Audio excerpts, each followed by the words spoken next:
The Green Meadow, by H.P.Lovecraft and Winifred V. Jackson, translated by Elizabeth Neville Berkeley and Louis Theobald.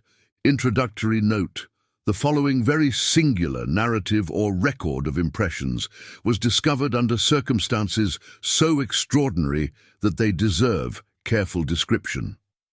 On the evening of Wednesday, August 27, 1913, at about 8:30 o'clock, the population of the small seaside village of Potawatomi, Maine, USA, was aroused by a thunderous report, accompanied by a blinding flash, and persons near the shore beheld a mammoth ball of fire dart from the heavens into the sea, but a short distance out, sending up a prodigious column of water.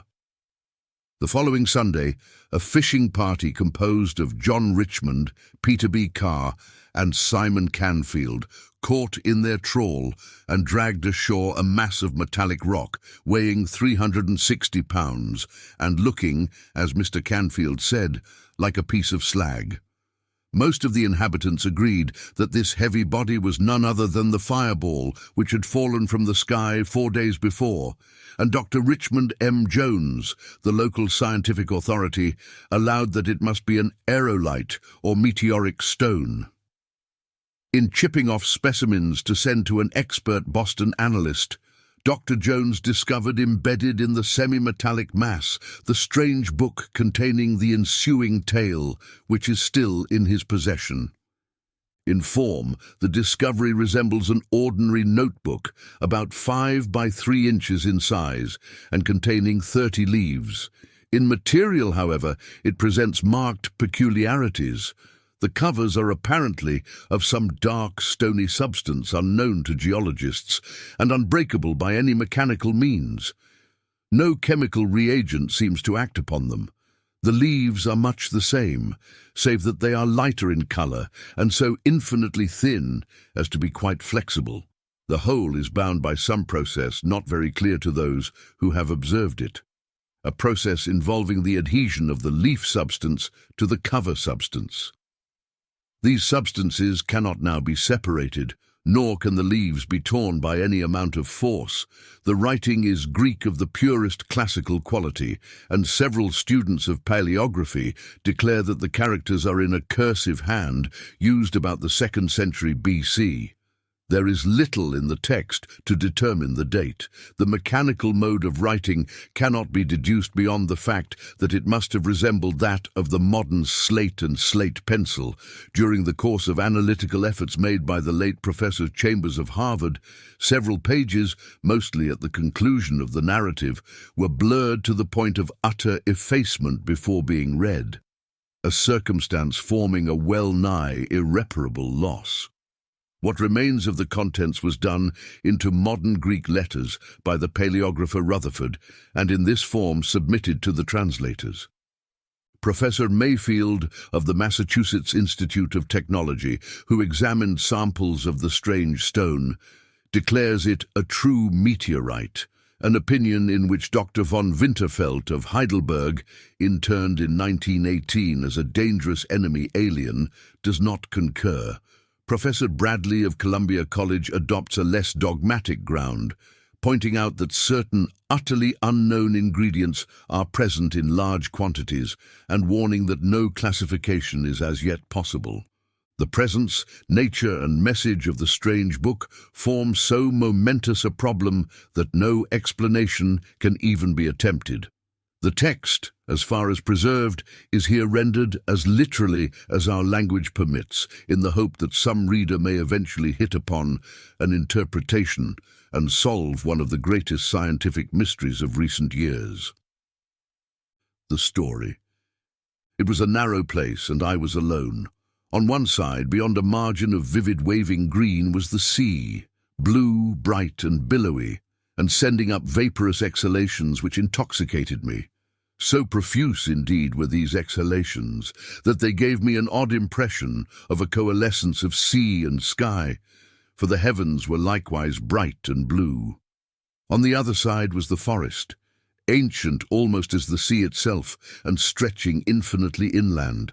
It was very dark, for the trees were grotesquely huge and luxuriant and incredibly numerous. Their giant trunks were of a horrible green, which blended weirdly with the narrow green tract whereon I stood. At some distance away, on either side of me, the strange forest extended down to the water's edge, obliterating the shoreline and completely hemming in the narrow tract. Some of the trees, I observed, stood in the water itself, as though impatient of any barrier to their progress. I saw no living thing, nor sign that any living thing save myself had ever existed. The sea and the sky and the wood encircled me, and reached off into regions beyond my imagination. Nor was there any sound save of the wind-tossed wood and of the sea. As I stood in this silent place, I suddenly commenced to tremble, for though I knew not how I came there, and could scarce remember what my name and rank had been, I felt that I should go mad if I could understand what lurked about me. I recalled things I had learned, things I had dreamed, things I had imagined and yearned for in some other distant life. I thought of long nights when I had gazed up at the stars of heaven and cursed the gods that my free soul could not traverse the vast abysses which were inaccessible to my body. I conjured up ancient blasphemies and terrible delvings into the papyri of Democritus, but as memories appeared, I shuddered in deeper fear, for I knew that I was alone, horribly alone. Alone, yet close to sentient impulses of vast, vague kind, which I prayed never to comprehend nor encounter. In the voice of the swaying green branches, I fancied I could detect a kind of malignant hatred and demoniac triumph. Sometimes they struck me as being in horrible colloquy with ghastly and unthinkable things, which the scaly green bodies of the trees half hid from sight, but not from consciousness. The most oppressive of my sensations was a sinister feeling of alienage. Though I saw about me objects which I could name, trees, grass, sea, and sky, I felt that their relation to me was not the same as that of the trees, grass, sea, and sky I knew in another and dimly remembered life. The nature of the difference I could not tell, yet I shook in stark fright as it impressed itself upon me. And then, in a spot where I had before discerned nothing but the misty sea, I beheld the Green Meadow, separated from me by a vast expanse of blue rippling water with sun-tipped wavelets, yet strangely near. Often I would peep fearfully over my right shoulder at the trees, but I preferred to look at the Green Meadow, which affected me oddly. It was while my eyes were fixed upon this singular tract that I first felt the ground in motion beneath me. Beginning with a kind of throbbing agitation which held a fiendish suggestion of conscious action, the bit of bank on which I stood detached itself from the grassy shore and commenced to float away, borne slowly onward as if by some current of resistless force. I did not move, astonished and startled as I was by the unprecedented phenomenon, but stood rigidly still until a wide lane of water yawned betwixt me and the land of trees. Then I sat down in a sort of daze and again looked at the sun-tipped water and the Green Meadow. Behind me, the trees and the things they may have been hiding seemed to radiate infinite menace. This I knew without turning to view them, for as I grew more used to the scene, I became less and less dependent upon the five senses that once had been my sole reliance. I knew the green, scaly forest hated me, yet now I was safe from it, for my bit of bank had drifted far from the shore. But though one peril was past, another loomed up before me.